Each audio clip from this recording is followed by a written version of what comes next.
welcome to Sportsheads.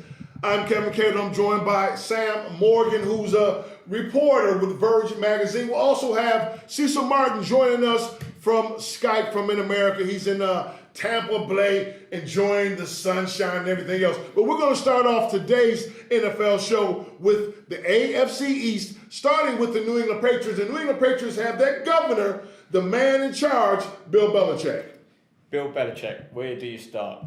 226 wins, 80 losses, been there for 18 years. No questioning his ability to run a very tight shop.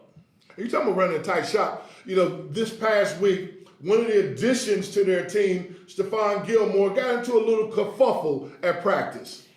Yes, and notably with a team member that's been there a long time himself in Elderman. But it does not matter whether you've been there a long time or you've been there for 5 minutes, the rules are still the same with Belichick.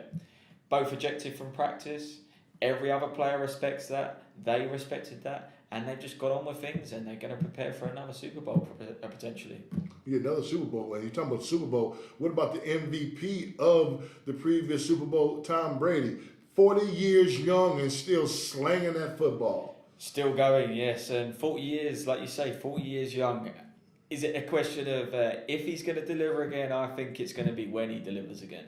Their number one competition in the AFC East will be the Miami Dolphins. And if you look at some of the things we see on this graphic with the Miami Dolphins, yes, I'm looking at this Miami Dolphin graphic. The thing that's standing out for me is Lawrence Timmons, the only one who's been added to that defensive side of the ball. They have the 30th worst rushing defense in the National Football League, giving up 140 yards a game. Here's a team that last year they were the playoffs.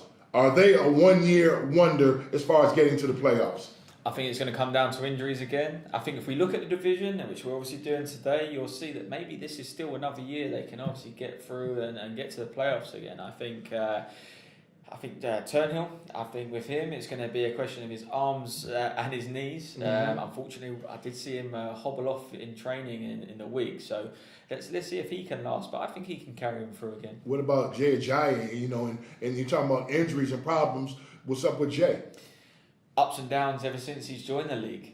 I think this is a big year for him, and us Brits will be behind him, being a fellow Brit. And I hope he takes that into the season and maybe get the yardage he needs to obviously step up to where he needs to be. Has to find that consistency, though. 1,272 rushing yards, outstanding, but he had 9 games where he ran the ball for 59 yards or less. He has to pick that aspect of his game up. But there are other British players who are in the National Football League. Milik Watson now with Denver, and Jack Crawford now with the Atlanta Falcons. You know, but they're defensive and offensive linemen. Jay Ajayi is the guy that scores touchdowns. That's a big difference for the British public. And that's something he should take into account. I think if he can be almost the poster boy for Brits now, and get those touchdowns, and there's plenty of games as we discussed briefly there about the international series. Now's an opportunity for him to really put his name in lights over here in Britain. Got the Miami Dolphins as their second place team in the division. Squad we're looking at will probably come in 4th place. New York Jets last year last season won 5 games in total. And you're looking at this graphic, and the thing that stands out for me is, we looked at the strength. They can run the ball with the Matt Forte. But the quarterback position is in a flux. You got a 38-year-old journeyman. You got a 30-year quarterback who had 4 starts. And by the time he got to his 4th starts, Bryce Petty, he was hurt. He's been out trying to regain. You got Christian Hackenberg, the second-year quarterback, who has yet to throw a football. But a lot of people are saying, just put Hackenberg in there. Let's find out, because if not, the Jets are going to be in that same position next year, looking to see who they can find as a quarterback. And the reports are in now, sort of saying about tanking. Tanking, for everyone that might not know, is maybe where a team is going to potentially keep a weak side. Not saying they're going to throw games, everyone's going to try hard, but at the end of the season, if they're obviously at that bottom place, they're going to get a better draft pick. It seems to me that maybe they are starting to think of the future, and that's probably the route they're going to go down now. You're talking about from last season, Game 1, 2016 season, the New York Jets only have 10 out of the 22 guys who started in that game that are back with their team. A guy who was really on the hot seat, I mean, his steam coming off of him. I mean, his seat is hotter than fish grease, is Coach Todd Bowles. Here's a guy, lack of discipline, making a lot of major mistakes. And Todd Bowles came in. He comes in from that side of football. That's the defensive side of football. The New York Jets are atrocious on the defensive side of the ball. Yeah, and I think there's going to be loads of question marks everywhere in every department, not just the roster, but obviously the management team. Mm-hmm. And I think at the end of the season, if they're not in the place they want to be, and obviously be able to put those changes in place, I think there's going to be change like we might see with Sean McDermott coming in at the Bills. You're talking about Sean McDermott. Look at the Bills and, their team. They've had some pluses. They've had some minuses. I think the biggest plus they've had coming in is bringing Sean McDermott in as the coach. You lost Stephon Gilmore. You lost their leading tackler and Zach Brown on the defensive side of the football. But when you look at the Buffalo Bills, there is a lot of work to do. And one of the things for me that stands out is that Sean McDermott coming in, his number one job is going to have to be to get that discipline in order. Indeed, but this is a blank canvas for him now. He's come in to do that job. He's got to look at obviously who's available and who's going to get through the whole season. There's always question marks behind Watkins, and I think everyone knows that as Buffalo fans. I think it's a good job for him, really. I think Buffalo have got the potential to obviously in years to come be challenging, and I've always had that at the off season. These teams could go somewhere, but as we know, first two games never go too well when it becomes back to normal. Well, I think for Buffalo Bills and the New York Jets, I'm sure they're happy with their initial opponents because they opened this slate, a 2017 season, going up against each other. But one of the guys for the Buffalo Bills that is going to need to be what they say the best ability is availability is Sammy Watkins. And yeah, as touched on there with Sammy, it is about availability and whether he is actually going to see through every single game or at least be there and not get injured in practice, because we seem to see that.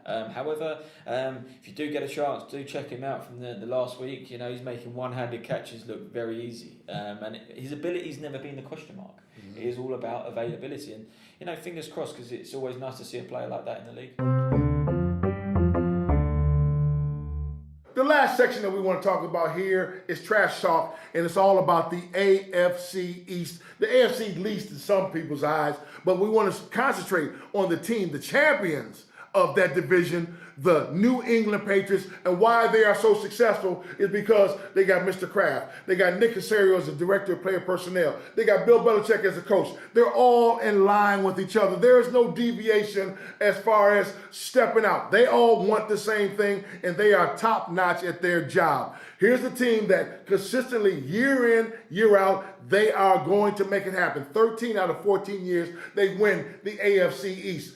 Every other year, they are in the Super Bowl. That's because they are committed to what they have to do on and off the field. You never hear salary cap issues with this team. They signed Gilmore to a big contract, so much money, but they're never salary cap issues. They take care of business on a consistent basis. That is why they continue to roll on the NFC East teams, the other teams. I just got finished watching a movie Friday with Ice Cube, and there's a character in there, Debo. Debo was this guy that just beat up on everybody in the neighborhood. That's when you talk about the New England Patriots. They continue to beat up on everybody in the neighborhood. By the time the film ended, Debo was not the main guy anymore, but it's going to be a while before these New England Patriots end their reign as the champs of the NFC or the AFC East with Buffalo, New York, and Miami. Sportsheads, we enjoyed you picking up with us today. Thank you for joining us. Sam Morgan, Cecil Martin, I'm Kevin Cato from the team. Remember, to get ahead, you got to check in to Sportsheads. Hey, thanks for watching Sportsheads. Don't forget, you can subscribe to us on YouTube, but you can also hit us on Twitter, Instagram. We would love to hear from you. We're trying to take the program from next level to next level to next level. Enjoy.